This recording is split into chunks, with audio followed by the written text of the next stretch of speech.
sejam muito bem-vindos.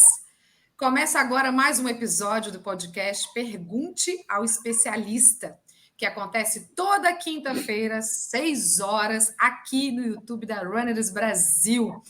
Não se esqueça de se inscrever no canal, acionar o sininho para não perder nenhuma notificação, não perder nenhuma entrevista e conteúdo, porque aqui tem muita coisa boa rolando. Eu sou Dani Christopher, jornalista, repórter e também editora da revista Runners Brasil. E aqui comigo, em cima, temos Pablo Mateus, que é CEO da revista Runners Brasil, que é a principal revista do segmento hoje no país. Já vou apresentar o nosso entrevistado de hoje, hein? Se você é um apaixonado por corridas de trilhas, já está curioso para descobrir quem está aqui com a gente hoje, para falar um pouco mais desse fascinante mundo do trail running, o episódio hoje é para você. A gente vai explorar muitos segredos dessa modalidade, entender quais são os perigos, os benefícios, os desafios com o nosso especialista aqui. Hoje a gente tem o prazer de receber o treinador de Trail Run e também colunista da revista Runners Brasil, Rafael Bonato. Seja muito bem-vindo, Rafael. Obrigado, Dani. Obrigado, Pablo, pelo convite. Espero realmente poder contribuir nesse tema que eu amo tanto. Antes da gente começar a fazer as perguntas para você, eu vou falar um pouquinho do currículo do Rafael, hein, gente? Ele é mais que um ultramaratonista, né? Ele é desafiador, desafia os limites do próprio corpo, os limites físicos e emocionais. E nessa competição, como disse Pablo Mateus, o Rafael Bonato sempre ganha. Será que é verdade isso, Rafael? Olha, ele é finalista das maiores ultramaratonas do mundo, entre elas a Badwater, Brasil 135 e Conrads. Já participou de desafios como de 24 horas de corrida ininterrupta, correu 700 quilômetros de Foz do Iguaçu a Curitiba no desafio das Cataratas e bateu o recorde inacreditável de percorrer 27 maratonas durante 27 dias consecutivos em diferentes capitais do Brasil. E é finalista do desafio Discovery Channel. Nossa! Hoje é proprietário da Go On Outdoor, assessoria esportiva online, com mais de 200 atletas em 9 países e todas as regiões do Brasil. E também é atual treinador da Seleção Brasileira de Trail Running, indo para o Mundial na Austrália. Na semana que vem, é isso, Rafael? Seja muito bem-vindo, hein? Na Áustria? Na Áustria. Muito bem. É muita coisa. Se eu falei alguma coisa errada, pode me corrigir, porque é muita coisa, né, Rafael? A gente não conseguiu nem falar tudo, né? A gente conseguiu resumir só um pouquinho aqui do que é você, dessa sua representatividade no trail running, que é um universo paralelo da corrida. Então, é muito bom ter você aqui para esclarecer, tirar todas as dúvidas. Né, Pablo? Vamos começar? Porque tem muitas perguntas aqui. Temos perguntas de internautas, temos perguntas aqui que a gente também quer saber, tirar dúvidas. Bora lá? Não, e olha só, tem assim, aí só tá falando das 27 maratonas, mas para comemorar os 10 anos, ele correu 27 maratonas, 27 dias consecutivos de novo, né? Tem um livro, né, Bona, que você conta essa história. E é meu treinador, que orgulho! Muito bom, muito bom. Já virou livro essa proeza, Rafael? Virou, Dani. Em 2010, quando eu realizei esse desafio, né, quando eu ainda competia de forma profissional, né, hoje já estou aposentado aí há quase mais de 5 anos, né, só participando de forma mais recreativa das competições e treinando os meus atletas. Mas em 2010 eu tinha feito a Badwater, né, que é essa ultramaratona no Vale da Morte, na Califórnia. É considerada a prova mais difícil do mundo, né, de corrida a pé. É uma prova que atravessa o deserto de Mojave, entre Las Vegas, ali na Califórnia, né, mas é naquele deserto próximo a Las Vegas, chamado o Vale da Morte. E geralmente eles ainda, para ajudar, eles colocam em julho, na semana que eles acreditam ser a semana mais quente. Então a gente pega temperaturas ali próximas de 55 graus mesmo, a umidade relativa do ar muito baixa, Eu fiz essa prova em 2009, conquistei a fivela de honra, né, que são os atletas mais rápidos, que chegam abaixo de 48 horas e tal. E quando voltando para o Brasil, eu falei, pô, queria fazer um desafio interno, né, alguma coisa que tivesse uma representatividade dentro do país. E eu resolvi copiar um atleta, inclusive, que correu comigo lá, um norte-americano chamado Jim Karnazes, que é uma das lendas aí da ultramaratona mundial.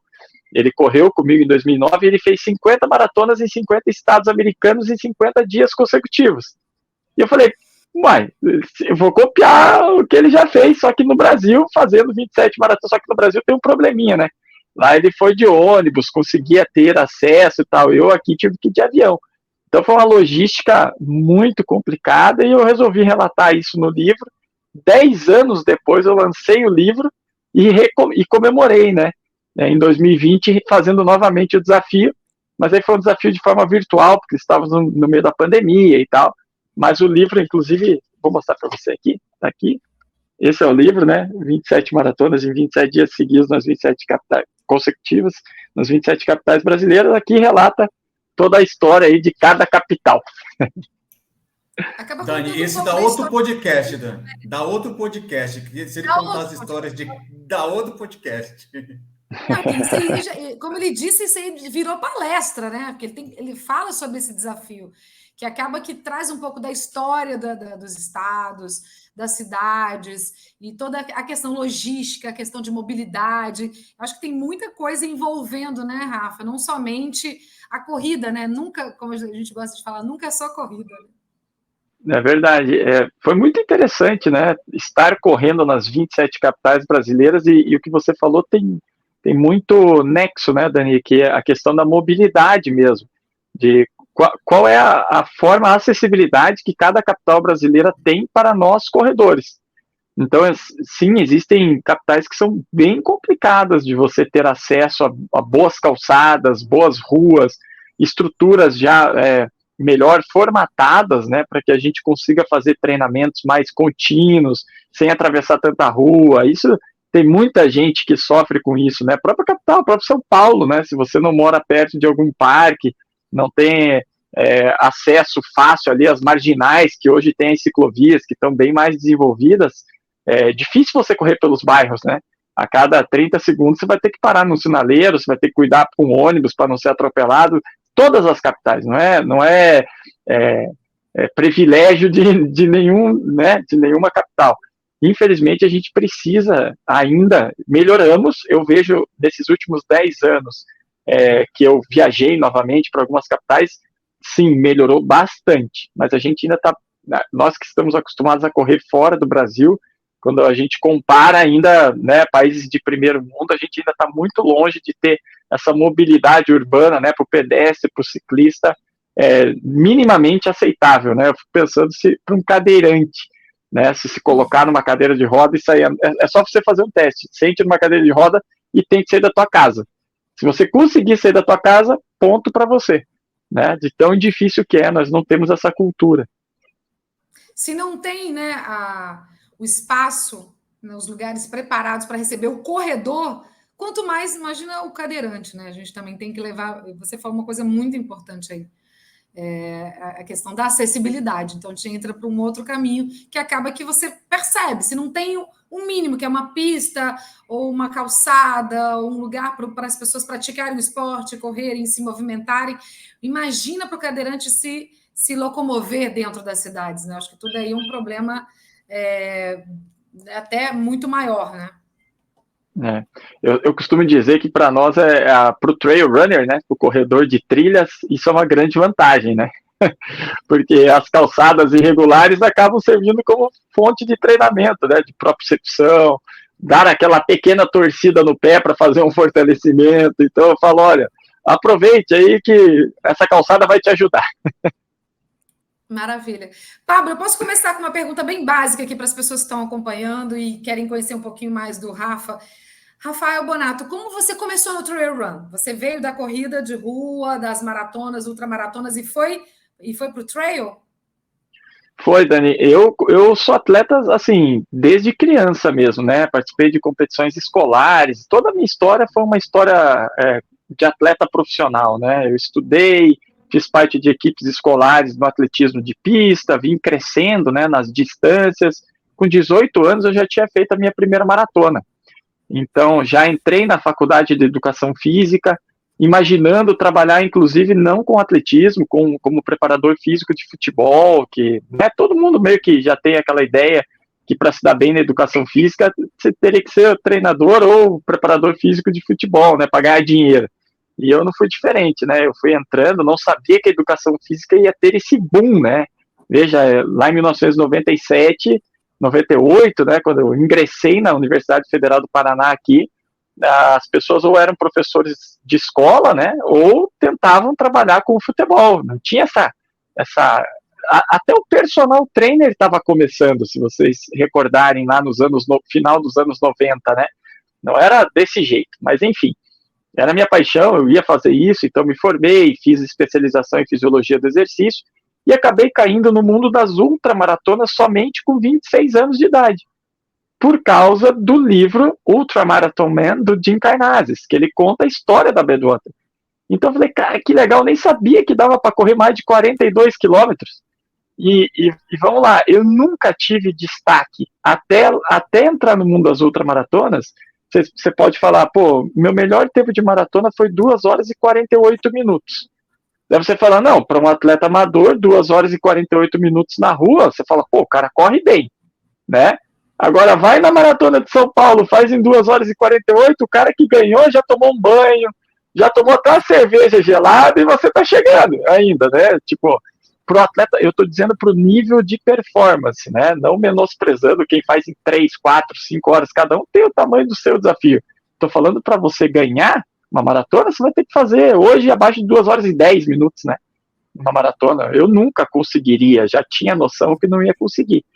E aí, quando entra para esse mundo das ultramaratonas, logo na minha estreia, eu venço a minha primeira prova, de 100 quilômetros. E aí eu fico muito empolgado. E a evolução de carreira foi muito rápido, porque daí eu já fui para Brasil 35, que fazia parte dessa Copa do Mundo de ultramaratonas em ambientes extremos, e ela acontece na Serra da Mantiqueira, aí pertinho de São Paulo, larga no sul de Minas, na época largava em Poços de Caldas. E são 217 quilômetros correndo por montanhas.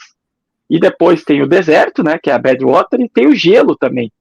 E eu me classifiquei para essas provas, e correr na montanha para mim foi paixão à primeira vista. Dali em diante, eu nunca mais parei, né? E aí vem esses últimos 15 anos aí, quase 20 já, né? 18 anos que eu tô nesse mercado da corrida de montanha, que também não existia, perto do que é hoje, era assim, acho que é 1% do que é hoje, né?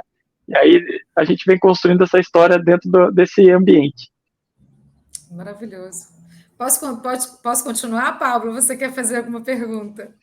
Então, aproveitando que ele falou agora, né, desse mundo do trail, e principalmente depois com a pandemia, cresceu muito, né, Bonato?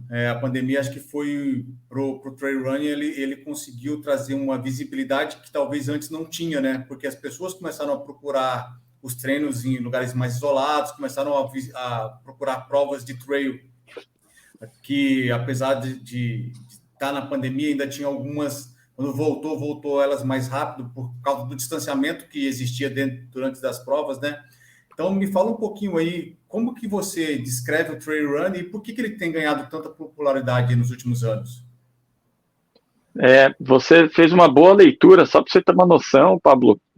Ao longo dos anos, eu fui conquistando algumas premiações e um dos investimentos que eu fiz foi, eu montei uma academia de ginástica aqui em Curitiba, uma academia grande, né? Eu sou de Curitiba, aqui no Paraná. Tinha 1.000 clientes, para você ter uma ideia, quando a academia fechou, né? A questão da pandemia. E eu já tinha 45 colaboradores, já um passivo trabalhista, e imagina, a academia fechou, eu fiquei desesperado, tudo que eu tinha estava ali dentro, né, daquele negócio que inclusive estava indo super bem, e veio a pandemia, e o problema não era fechar a academia, era abrir e fechar, né, as pessoas ficavam em dúvida sobre o que fazer, se cancelava o plano, se ia reabrir, enfim, foi uma confusão, mas graças a Deus a gente conseguiu superar muito bem essa fase. E até nesse ponto, a Go On Outdoor, que é a minha assessoria esportiva, ela era como um segundo trabalho para mim. Apesar de eu, desde 2011, já treinar pessoas, eu usava assim, a academia é a minha principal fonte de renda, vou focar minha energia, e eu atendo ali 40, 50 atletas que são pessoas mais chegadas a mim, e continuamos fazendo esse trabalho sem captação de clientes, sem uma estrutura empresarial por trás. E aí, quando vem a pandemia, algum outdoor simplesmente explode, né? Porque, primeiro, a academia fechou, eu tinha tempo para me concentrar, as pessoas queriam sair, né? Queriam ir para a natureza, queriam sair dos encontros em grupo, né? Queriam se isolar mais. Ou seja, o online veio atender todo mundo muito bem. Muita gente, né? Cresceu nesse mercado online. E quando eu vi isso, eu falei, opa, este negócio pode ser um negócio melhor que a minha academia, né? E veja que interessante, eu vendi a academia e foquei 100% no algum outdoor, e o mercado trail também só vem aumentando, subindo justamente por isso. As pessoas querem outras experiências além de correr no asfalto, né? Elas querem esse contato com a natureza, esse desafio de subir, de descer, tem que ter coragem. E tem um ponto muito importante mesmo, que são as viagens que envolvem esse esporte. Então, muita gente curte lugares mais exóticos que, muitas vezes você não poderia passar. Existem provas dentro de parques nacionais, aqui mesmo no Brasil. Por exemplo, hoje eu estou indo para o Alto Caparaó, Pico da Bandeira, em Minas Gerais. A acessibilidade lá não é tão fácil assim, você tem várias trilhas que são fechadas ao público. E vai ter uma prova lá de 50 quilômetros que você vai poder conhecer o parque inteirinho, a parte alta, a parte baixa. Então, assim, tem esse diferencial nesse mundo que é muito, muito interessante, e as pessoas muitas vezes esquecem de explorar também. Você falou um pouquinho dos benefícios, né, de quão bom é correr na trilha, né, no trail running. Quais são as principais diferenças, agora a gente falando um pouquinho para o nosso público que é corredor de asfalto, entre o trail running e entre correr na trilha e correr no asfalto? Quais são as principais diferenças e os benefícios dessa modalidade para os corredores? Para aqueles que estão querendo migrar ou experimentar algo novo, né, sair um pouquinho do asfalto. Dani, são inúmeras diferenças, né? Começar pelo terreno, né? Você vai correr no asfalto, você tem uma passada mais padrão, né? Padronizada, diremos assim. Se você for simplesmente correr numa estrada de chão, você já vai notar que a tua pisada já não é padrão, né? Você já vai torcer o pé torcer no bom sentido, né? Dar aquela leve para a direita, para a esquerda. Tem momentos, por exemplo, em subida, que você vai usar mais a pontinha do pé, vai sentir mais a ponta da panturrilha. Então, o terreno muda, a postura muda, então você tem que ser extremamente bem preparado, principalmente a região de coluna lombar, né? A lombar realmente, para quem está iniciando no trail, é geralmente a musculatura mais afetada, né? Porque nós já exigimos muito no dia a dia. E aí você vai lá e coloca mais carga em cima, então você tem que estar muito bem preparado, né? Questão da lombar, coxas, para proteger o joelho. Na descida, o impacto é muito diferente, né? São descidas muito íngremes, subidas muito íngremes. Então, em termos de metodologia de treinamento, o que nós temos, quando nós recebemos atletas que correm rua e querem correr montanha, a primeira coisa que eu, como treinador, faço por exemplo, Dani, você vai vir treinar comigo, eu vou falar para você o seguinte: esqueça o pace. Você imagina você falar isso para um corredor de rua, esqueça o pace, né? Por quê? Porque você não vai, infelizmente, você não vai ficar olhando para o teu pace, não. Você vai ter que entender muito bem a tua percepção subjetiva de esforço, né? Que a gente chama de PSE. Porque você vai pegar uma subida tão íngreme que muitas vezes teu batimento cardíaco está lá em cima, 160, 170, 180, você está caminhando a meros 3, 4 km por hora, né? Então você está numa caminhada muito íngreme, num terreno muito técnico, então você tem que saber dosar isso e se ajustar aos tipos de terreno rapidamente, porque senão você quebra numa corrida de montanha. E quebrar numa corrida de montanha envolve um outro aspecto, que é o aspecto de segurança, né? Porque, assim, uma coisa é eu desistir da maratona de Boston porque eu larguei muito forte. O que vai acontecer? Eu vou para uma calçada, alguém provavelmente vai me ver ali, vai me dar um copo d'água, alguma coisa, alguém vai me ver, né? Alguma coisa vai acontecer. No meio de uma montanha, muitas vezes você está super isolado, né? Então, o que eu oriento também?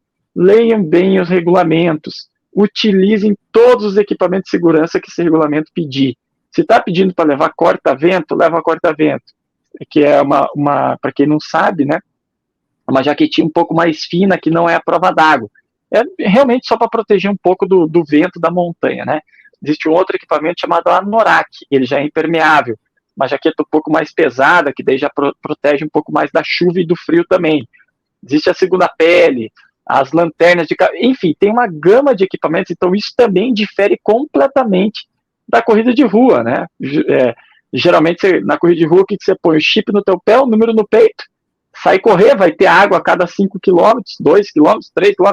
Uma corrida de montanha, muitas vezes, vai acabar a tua água e você vai ter que pegar de um riacho, entendeu? Então, você já tem que levar... Enfim, é completamente diferente, né? As diferenças, assim, eu realmente poderia fazer uma live só com diferenças da corrida de rua para a corrida de trilha. Mas acho que as principais aqui que eu me recordo, né, equipamentos, tipo de terreno, a percepção subjetiva de esforço, a metodologia de treinamento, acho que essas aí já dão um bom norte, assim, das diferenças que existem. E um autocontrole também, né? Porque a gente, em muitos momentos na corrida de trilha, parece que não, mas você se vê sozinho, como você disse, né? Nem sempre tem gente por perto, porque você acaba se isolando em alguns momentos. Isso já aconteceu comigo, eu já fiz algumas corridas de trilha e às vezes eu falei, gente, eu estou sozinha aqui, não posso cair, não posso machucar, porque você tem que ter um autocontrole. Eu falei, você precisa estar bem, você não pode desistir. Então, existe também a questão da mente, trabalhar a mente e estar cercado da natureza, que é um super diferencial que é com relação à corrida de asfalto, né, Bonata? A natureza te acolhe, né? Com certeza, é aquele negócio, né? Quando você escolhe um lugar legal para correr, essa questão mental fica um pouco mais leve, né? Você está olhando para paisagens bonitas, curtindo a natureza. Eu confesso para você que quem foca em performance, independente da modalidade, se é rua ou se é montanha, eles não olham muito o que está acontecendo ao seu redor, né? Você cansa de falar com corredores de alto rendimento que fizeram maratonas pelo mundo, você fala, nossa, você viu que legal aquele lugar? Não vi absolutamente nada, né? Eles nem conhecem a cidade por onde eles passaram, de tão rápido que o foco tá ali no asfalto, na pista, né? E muitas vezes na montanha, em níveis de performance, acontece a mesma coisa. Agora você tocou num ponto fundamental para qualquer atleta, né? Que é esse equilíbrio mental, a força que você tem que ter, a resiliência de não desistir.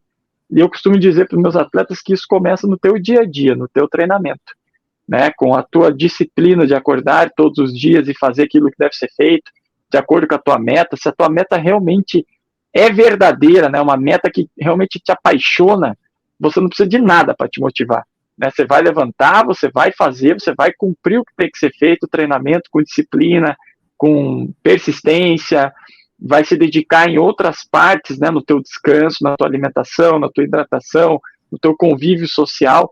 Tudo isso faz parte do mundo esportivo que leva um atleta a ser construído e que tem um equilíbrio mental e que chega no momento que precisa utilizar, ele consegue utilizar com mais equilíbrio, né, que é bem importante.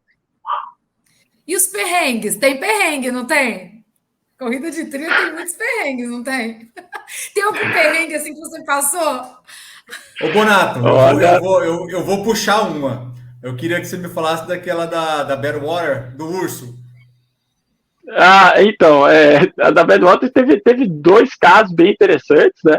Que um foi, a gente já sabia, tá, por relatos, que o asfalto é muito quente.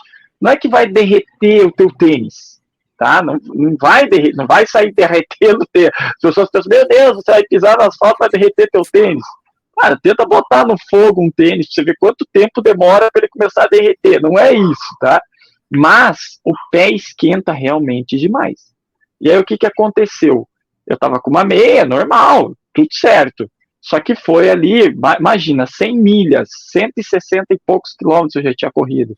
E eu parei para trocar a meia, né? Para botar a meia seca, porque você vai jogando água na cabeça, acaba que molha e tal.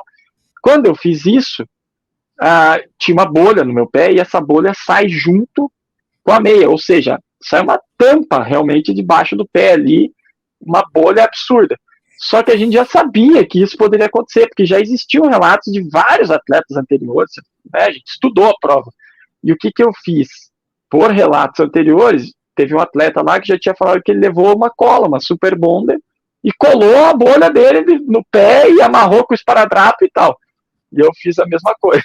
Então, assim, eu botei a bolha meio que soltou, né, da sola do pé, assim, eu fui lá, passei, eu mesmo, a equipe olhava desesperada, isso está filmado. Os caras olhavam desesperado para mim, assim, eu fui lá, peguei a colinha, passei na bolha, colei a bolha, aquilo ardia. Eu peguei a fita, o esparadrapo, passei ao redor do pé, ainda botei a meia de novo, passei mais esparadrapo, e eu vendo eles desesperados, aí que entra o aspecto mental, né, que você falou, Dani. Eu olhava para eles e estavam com uma cara de assustado. Eu levantei, meu pé parecia que estava cheio de agulha embaixo, mas eu fiz questão de sair correndo e fazendo um aviãozinho assim, vamos lá, e brincando, para eles verem que, cara, tava ok, eu ia conseguir, sabe? E foi uma coisa muito, muito assim, foi um perrengue que, quando eu conto, a galera, né, gosta muito dessa história, e depois ainda, para ajudar, né, na chegada, pegou fogo em cima da montanha, lá do Monte Whitney, e eu nem sabia que naquela região tinha urso, imagina, né? Para mim que urso vive só nos Árticos, sei lá onde que vive os ursos, lá tinha urso pardo ainda, que é um urso extremamente violento, né? E tinha várias placas lá, cuidado com o urso e tal. E aí pegou fogo em cima da montanha que a gente tinha que subir para a chegada. E o que aconteceu? Os ursos começaram a fugir do fogo. E aí foi uma situação bem perigosa, porque os bombeiros, a polícia começou a vir atrás dos atletas que estavam na madrugada no meio do deserto. Você não sabe onde que o cara está. Você imagina, para avisar o que estava acontecendo. Imagina que você está ali no meio do negócio, simplesmente pode vir um urso. Né? Então, aconteceu, foi um medo, assim, né? Eu não vi nada, tá? Não vi nenhum urso, acho que ninguém viu, mas assim, foi uma situação que você fica, opa, isso que é perrengue, né? Isso que é perrengue. Eu sou amadora. Eu achei, Dani, e eu lembro da história que o Bonato contou, que eles tiveram que colocar uma música alta num carro de som para que os ursos não chegassem. É verdade, cara, esqueci disso. O que aconteceu? Para os ursos, a gente também não sabia, né? Os caras que falaram lá, os policiais, né, que orientaram a gente, porque na Badwater é obrigado você levar um carro de apoio. Você não pode correr sem um carro de apoio, ele tem que ficar próximo do atleta em torno de 1 milha, senão você, inclusive, é desclassificado da competição, né? Por causa dos perigos que tem e tal. Então, esse carro estava sempre muito próximo a mim, né? Com uma equipe de apoio também, que no mínimo 2 pessoas. E eles falaram, ó, liga o som alto e vão com o som alto aqui, porque, eu nem sei se isso é ou não é, assim, mas teoricamente os ursos iriam se afastar, sabe? Mas naquele ponto onde a gente estava, depois, tanto que na Badwater 2009, se você for pegar a classificação final, tem 2 tipos de classificação se você entra na internet. Eles tiveram que, como pegou fogo, eles tiveram que acabar a nossa prova. Quem estava na pista teve que acabar antes a prova. Então eu não subi até o topo do Monte Whitney, eu subi até onde a polícia e os bombeiros deixaram, que eles tiveram que parar com a prova por causa do fogo. Caramba, eu sou amadora, né? Eu fui fazer a Xterra e aí estava correndo, eu me vi, estava um pouco sozinha, assim, vi um monte de vaca. E aí, um monte de vacas começaram a vir. Aí, a amadora aqui, o que eu fiz? Saquei meu celular e fui pesquisar no Google se vaca ataca. Ataca e ataca feio.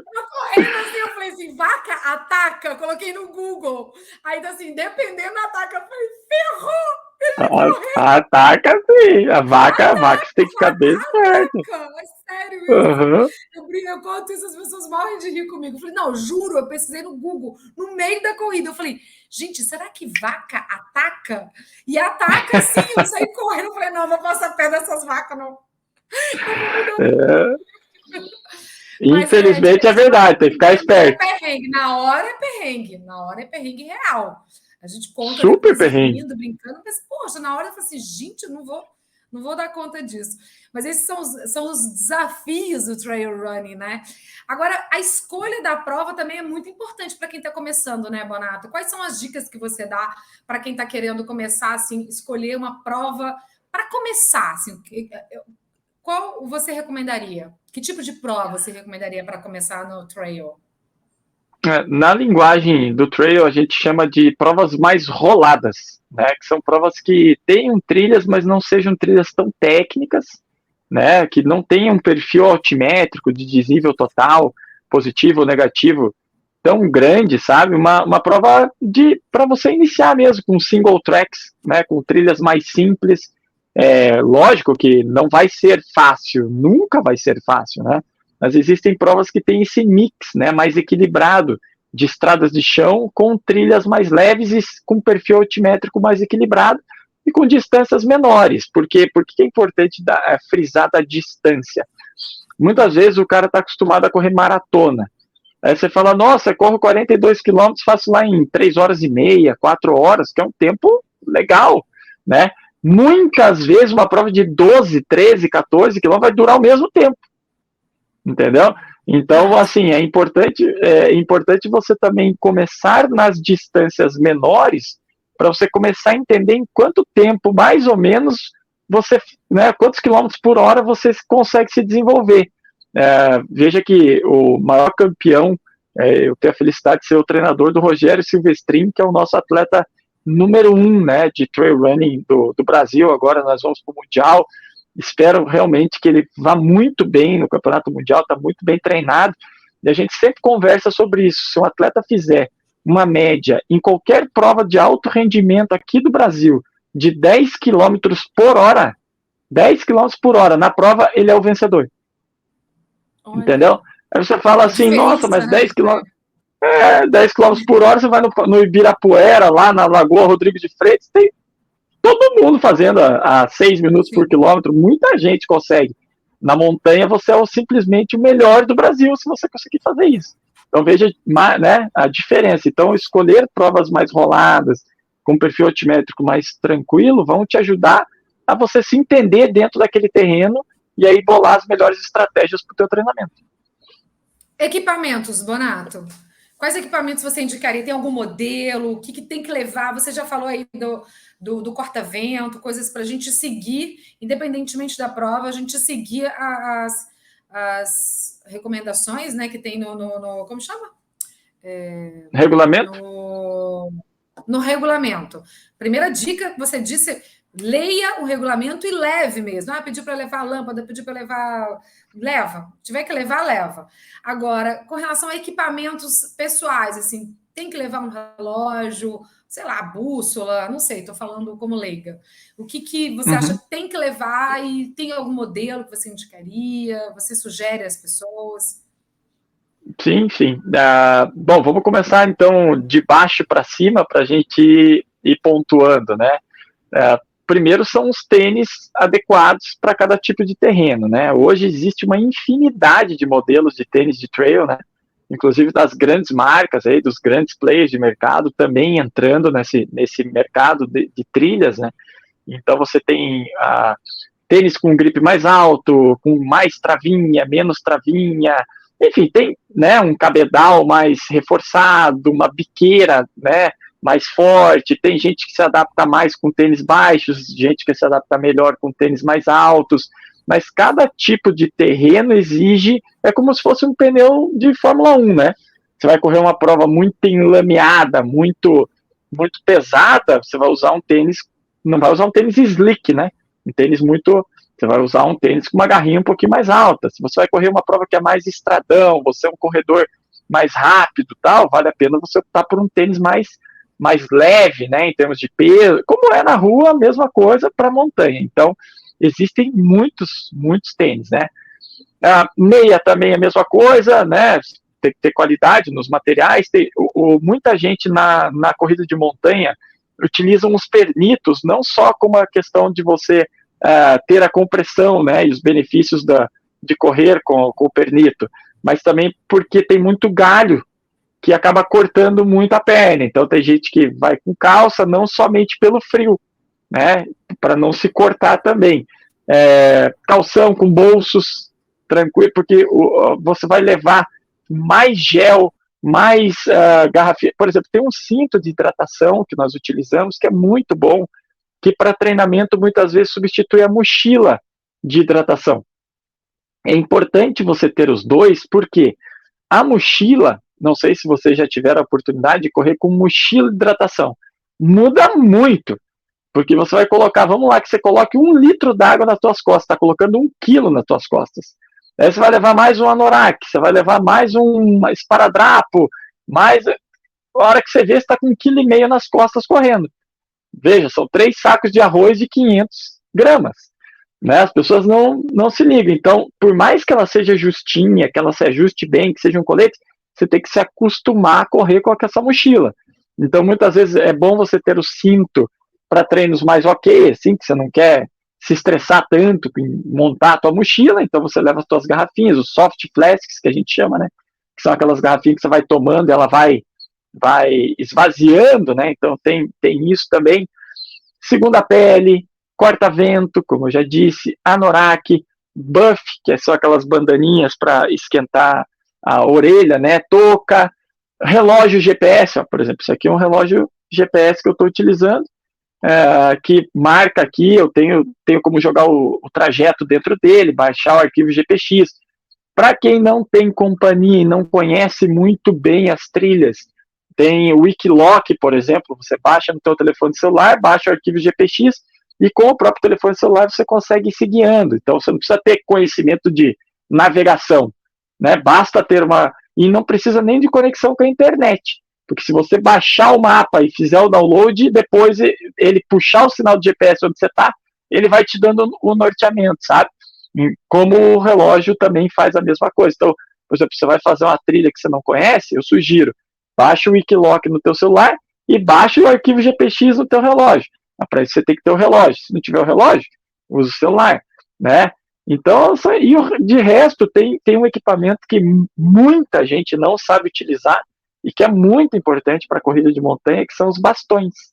Né? Então, quando você precisa treinar com aquele bastão, porque o bastão, as pessoas acham que vão ficar correndo na trilha, montando e desmontando o bastão. Não, você vai ficar maluco se você ficar fazendo isso. A partir do momento que você vai usar o bastão, que você abriu o bastão, você vai usar esse bastão o resto da prova. Você não vai ficar abrindo e fechando e guardando, você vai perder muito tempo e muita energia. Entendeu? Então tem que saber usar o bastão, tem que saber em que tipo de prova que você usa o bastão, tem que treinar para isso. Em geral, são esses equipamentos. E é importante, né, Bonato, o que você falou, porque nem sempre você vai ter o sinal do GPS, vai ter o sinal do celular, né? Então, o fato de você conseguir baixar, né, que era uma das perguntas que a gente tinha aqui, quais são os equipamentos, né, com a evolução da tecnologia? E você falou aí que tem grandes players entrando no mercado, né? Não só de tênis, mas de várias categorias. Então, hoje tem alguns aplicativos, algumas coisas que não dependem mais do sinal do GPS, né? Não tem mais o sinal do celular. Então, é importante ter esse conhecimento também, porque muitas vezes, se você tivesse isso e num lugar que você não está tendo essa conexão, né? Você pode se perder e pode passar uma noite numa trilha, né? Eu vou... Assim, já que tem muita gente que nos assiste aqui, eu gostaria de deixar uma dica muito importante mesmo. Não vá sozinho para as trilhas. Sempre esteja com alguém, né? Porque existe sim a chance de você torcer. Uma mera torção de pé numa trilha que te imobilize, a coisa pode complicar, pode ficar muito feia se você não tiver uma conexão, por exemplo, de celular.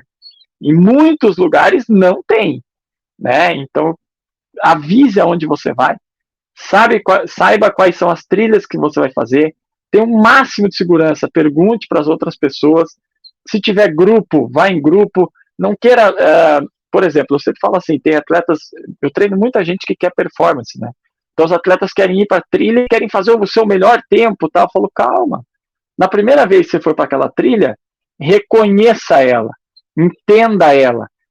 Não se arrisque de descer muito forte, de fazer, porque a descida realmente ela se torna muito perigosa se você acelerar, né? Então, inclusive esse é um dos treinamentos que a gente faz de repetição com os atletas, para que eles desenvolvam coragem propriocepção, habilidade de queda, até habilidade para cair você tem que ter.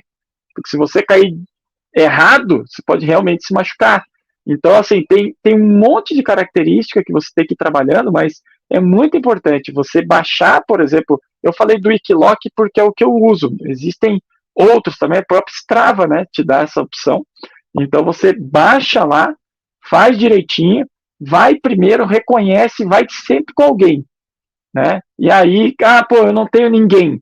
Não tem problema. Tenha esse mapeamento, avise exatamente onde você vai estar, qual é a previsão de tempo de você sair daquela trilha, das pessoas, das familiares, alguma coisa, e se alguma coisa acontecer, as pessoas pelo menos podem te procurar.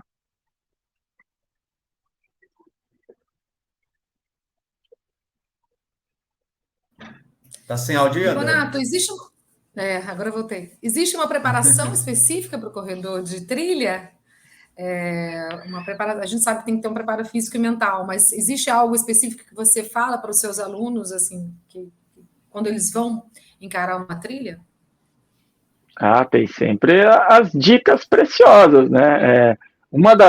Eu já falei diversas aqui, mas quando eu volto mais um pouquinho lá no regulamento, né, eu falo também do manual do atleta. Lá no manual do atleta dessas competições tem todas as características de terreno. A leitura de terreno para um trail runner, né, para um corredor de montanha, é extremamente importante, porque é ali que você vai ter noção de mais ou menos como é que dá para você desempenhar, né, em termos de performance. Então, que tipo de terreno que é? É o estradão? Pô, estradão, eu consigo, colocar um pouquinho mais de velocidade. É um pasto. Para quem nunca correu em pasto, gente, talvez o pior tipo de terreno é pasto e raiz. Né? É muito buraco, é muito acidentado, muitas vezes você não consegue desenvolver uma corrida, você tem que caminhar rápido e mesmo assim é muito complicado correr em pasto, né? Uma chance altíssima de lesão. E muitas vezes as provas passam por terrenos enormes de pasto, né? Com mata alta ainda que não dá para ver nada. É um terreno mais técnico, é montanha, é raiz, né? É pedra, então tem que segurar um pouco mais. Não, é single track. Pô, single track eu posso acelerar, é uma trilha mais batida. Inclusive, você falou que está na Argentina aí, né? Aí na Argentina, a gente já sabe que as provas vão ser muito mais rápidas do que aqui no Brasil. Porque as trilhas são muito bem mapeadas, muito bem marcadas e dá para correr nas trilhas. Dá para correr tranquilamente. Diferente aqui do Brasil. Você vai pegar, por exemplo, essa prova que eu estou indo esse final de semana, você imagina, no Alto Caparaó, no Pico da Bandeira, é muito diferente, muito terreno travado. Então, assim, é muito importante, né, com o seu treinador, você alinhar todas as expectativas, entender exatamente, além desses outros aspectos que eu já falei, né. E existe também, por exemplo, na corrida, a gente sabe que, como você falou, às vezes acumula muita gente, né? Tem algumas regras que as pessoas têm que seguir, não somente com cuidado com a natureza, mas também com cuidado com o outro que está correndo na trilha, diferentemente do asfalto. Porque assim, tem momentos que a gente forma fila, né, isso acontece, né? Às vezes forma uma fila, funila. Isso já aconteceu comigo, não sei se acontece em todas as provas, mas tem alguma ética na corrida de trilha que a pessoa tem que seguir, que é legal? E também, óbvio, que é a questão da sustentabilidade também, que a gente não pode deixar de fora. Hoje os organizadores estão muito, muito focados nisso, né, no manejo das trilhas que são utilizadas. Então, geralmente, existem os engenheiros ambientais que já fazem os protocolos de manejo dessas trilhas pós-prova e acompanham durante o ano para eles liberarem, né, essas competições em parques nacionais, por exemplo. Você pode ver que há pouquíssimo tempo atrás não existiam provas em parques nacionais aqui no Brasil, diferentemente aí da Argentina, por exemplo. Eu já corro há mais de 15 anos aí na Argentina, em parques nacionais, né, com o apoio do Exército, com toda uma organização por trás, porque provavelmente eles têm mais essa cultura de montanha, né, do que nós temos. Nós estamos começando, estamos engatinhando no negócio. Então, hoje, os parques nacionais já estão permitindo os atletas entrarem, utilizarem de suas trilhas, que eu acho ótimo, que a melhor maneira de proteger a natureza é utilizando e fazendo parte dela, porque as pessoas começam a cuidar do lugar que elas estão participando, né? Muito melhor do que isolar. né? Então, se você tem um protocolo de manejo dessas trilhas e você consegue dar essa sustentabilidade, orientar os atletas a não jogar papelzinho no chão, gelzinho, por exemplo, toma o gelzinho, pô, nem na rua a gente fala pro cara jogar assim, quanto mais no mato, né? Na rua ainda existe uma chance do cara varrer e levar embora. No mato, pode ser que um animal coma, se engasgue e morra. Então, assim, e fora que o plástico vai demorar quanto tempo para se degradar na natureza, prejudicando, enfim. Então, tem toda essa questão da sustentabilidade que é extremamente importante. E o que era o resto da pergunta mesmo, Dani? Que daí eu me confundi aqui com a sustentabilidade. Com o outro, né? Sustentabilidade cuidado com o outro. A gente tem que lidar com o outro também, até muito mais próximo do que no corrida de asfalto, né? Mas aquele negócio, se você é um atleta mais rápido, estudou a prova tal, a tua chance de afunilar nesse meio que você falou é muito pequena, porque o que você vai fazer?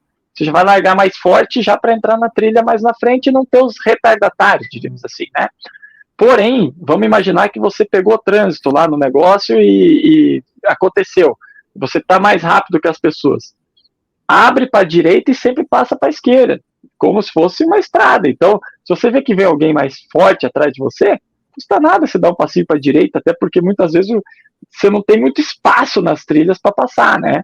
E se você está mais lento, da mesma forma, tá tudo bem, dá um passinho para a direita, sai e vamos embora, né?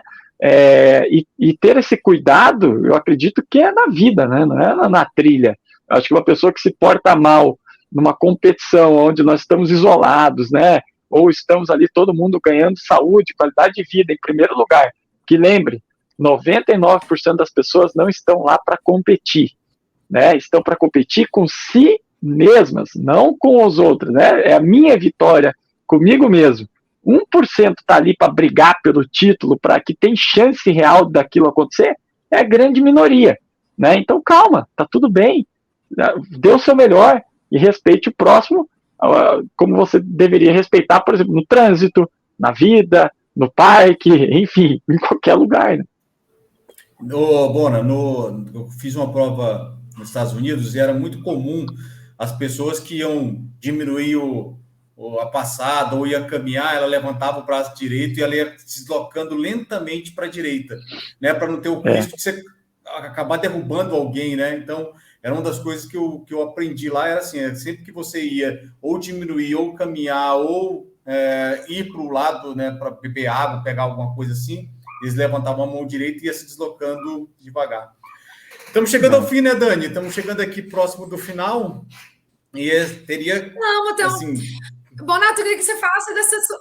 Eu queria só, antes da gente encerrar, eu queria que você falasse dessa sua paixão, assim, que eu vejo que o seu olho brilha muito quando você fala de trail running, né? Não, eu quero que ele dê uma dica assim... também. Eu quero que ele dê uma dica também, que ele fale dessa paixão.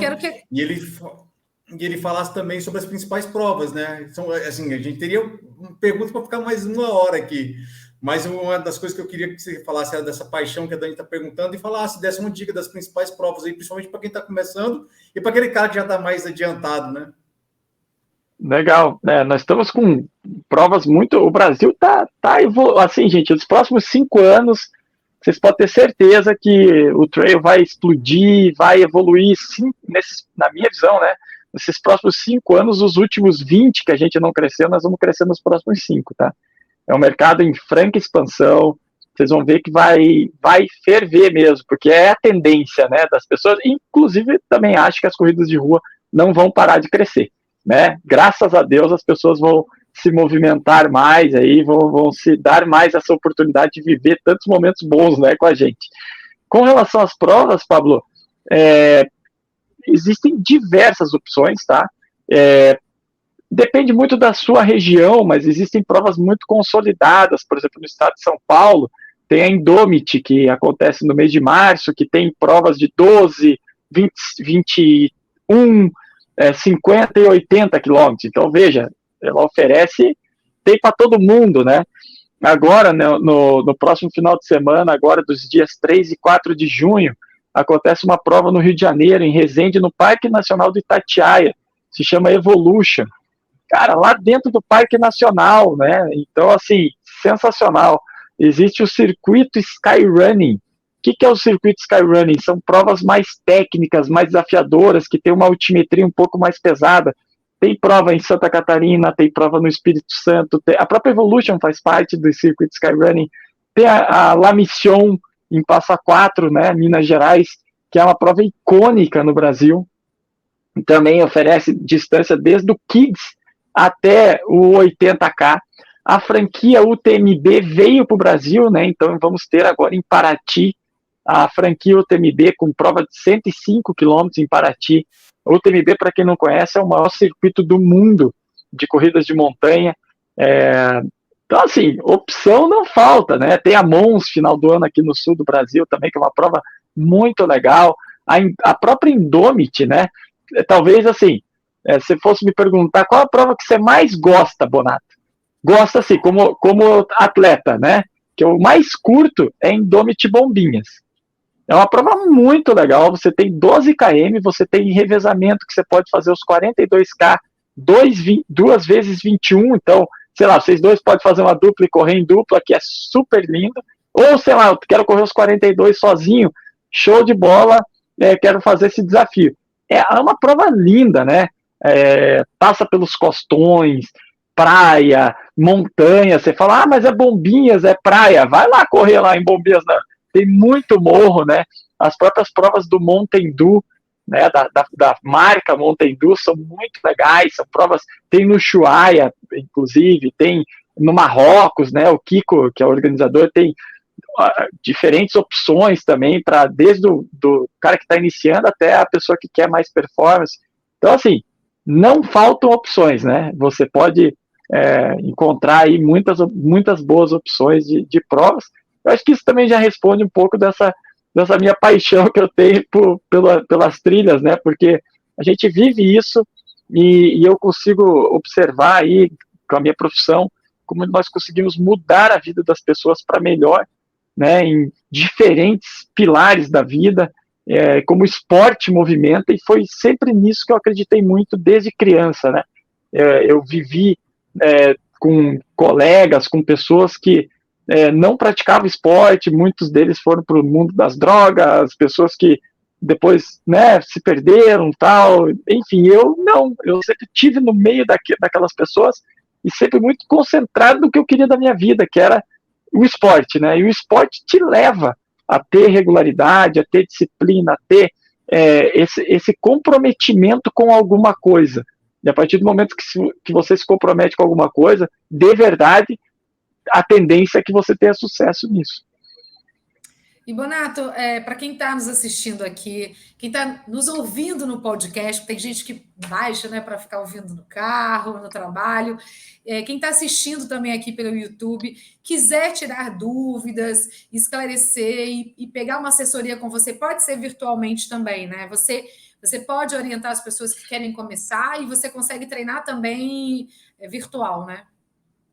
A minha assessoria esportiva ela é 100% online, Dani, desde 2011 já, né? Eu já entrei nesse mercado há 12 anos atrás do online, eram com planilhas de Excel na época, né? Não tinha esses aplicativos, não tinha toda essa tecnologia. A minha vida mudou para melhor graças à tecnologia, né? Então, a Gon Outdoor é 100% online. E o meu Instagram, que está passando para vocês, é o @Rafael com PH Bonato com os 2 T's. São esses canais, né, hoje que eu tenho de contato. Mandou um direct lá no Instagram, você pode ter certeza que vai ser eu mesmo que vou responder, né, nenhuma máquina, né, a minha empresa, eu sou o treinador principal, eu tenho o Wanderson Nascimento, que é o atleta top 5 do Brasil aí, que é um acadêmico de educação física que me auxilia hoje, o professor Wesley Roça, que trabalha com a parte de fortalecimento também dos corredores. Então, assim, nós temos uma equipe muito pequena, muito enxuta, justamente para dar a atenção máxima para os nossos atletas. E para a gente encerrar, eu queria que você falasse da expectativa do Mundial, né, na Áustria, na semana que vem, você como técnico da Seleção Brasileira de Trail Run. Como é que está essa expectativa? Como é que acontece esse evento? Então, Dani, o Mundial, o que é interessante, né? Este Mundial é o Mundial da Federação Internacional de Atletismo mesmo, né?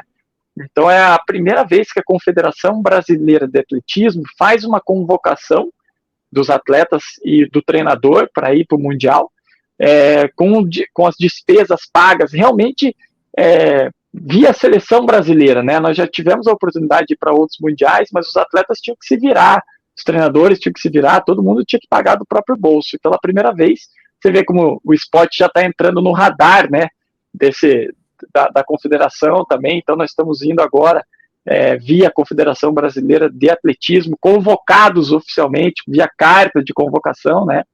E acredito que a seleção foi muito bem escolhida, os atletas que estão indo são realmente os melhores atletas de corrida de montanha do Brasil nas suas respectivas distâncias, né? Nós vamos ter o Short Trail, que é 44K, e o Long Trail, que vai ser 85K, né? Numa cidade chamada Innsbruck, na Áustria, que é um lugar também eu não conheço, né?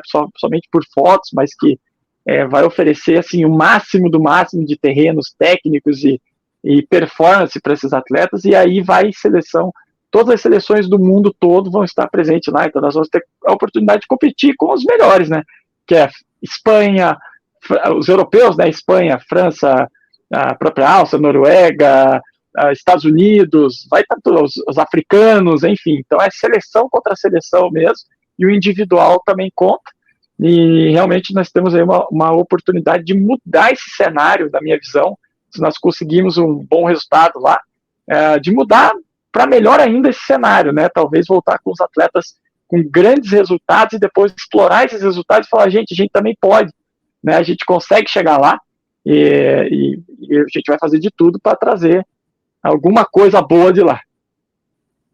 E a gente vê esse crescimento na modalidade, quem sabe, né, não se torne uma modalidade olímpica no futuro, né? Que tem potencial, né, Bonato? Qual a sua opinião? Tem sim, e você veja, né? Eu lembrei agora, você falou da modalidade olímpica, vamos pensar no mountain bike há 8, 10 anos atrás.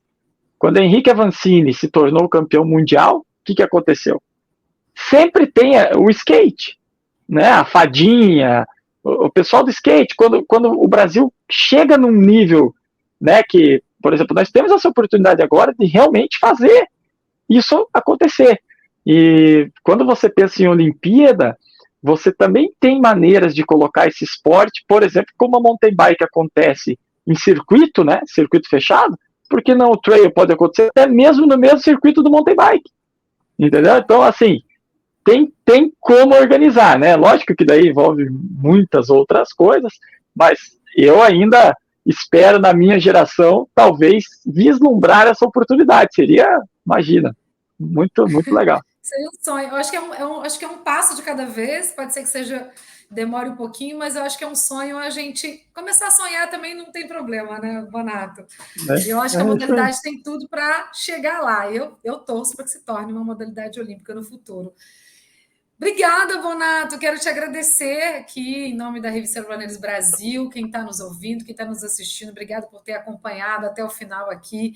Espero que tenha esclarecido pelo menos um pouco, né, desse universo, universo encantador que é o trail running, aqui com o rei do trail running no Brasil, que é um super representante nosso, que está indo agora para o Mundial da modalidade, nos representando. Obrigada pela sua trajetória, pela sua história e por bater esse papo aqui com a gente tão esclarecedor. A gente espera que as pessoas tenham curtido mais esse episódio do Pergunte ao Especialista, nosso especialista de hoje aqui, Rafael Bonato. Eu também espero, Dani, que as pessoas tenham curtido. Eu agradeço a vocês pela oportunidade de estar escrevendo na revista desde a sua primeira edição, né, a convite do Pablo. Então, obrigado por esse espaço, né? Porque aí a gente consegue divulgar mais as nossas informações e falar um pouquinho mais do nosso esporte para a população em geral. Então, obrigado e espero cada vez vê-los mais aí nas trilhas. A gente se vê na próxima, né, Matheus? Isso aí. Obrigado, Dani. Obrigado, Bonato. E assim, ó, só para dar um spoiler, a gente já está conversando, mas nosso foco de julho, a edição de julho da revista Runners Brasil, vai falar 100% de trail. Então, mais uma oportunidade para a galera conhecer um pouco mais o trail. Então, todo mundo fica de olho aí nas matérias do Rafael Bonato na revista Runners Brasil, matérias muito legais de trail running. Vamos acompanhar as aventuras dele, né, e ficar de olho no Mundial que vem por aí. Bonato, obrigada. Prazer enorme falar com você aqui. Galera, até a próxima. Até o nosso próximo Valeu, podcast gente. aqui da Revista Runners Brasil. Um beijo. Tchau, tchau. Compartilhe para os amigos. Gente. Assine o sininho, ative o sininho e acompanhe aqui nosso YouTube, que toda semana, toda quinta-feira, a gente se vê aqui às 6 horas. Beijo, tchau. Valeu. Tchau, tchau.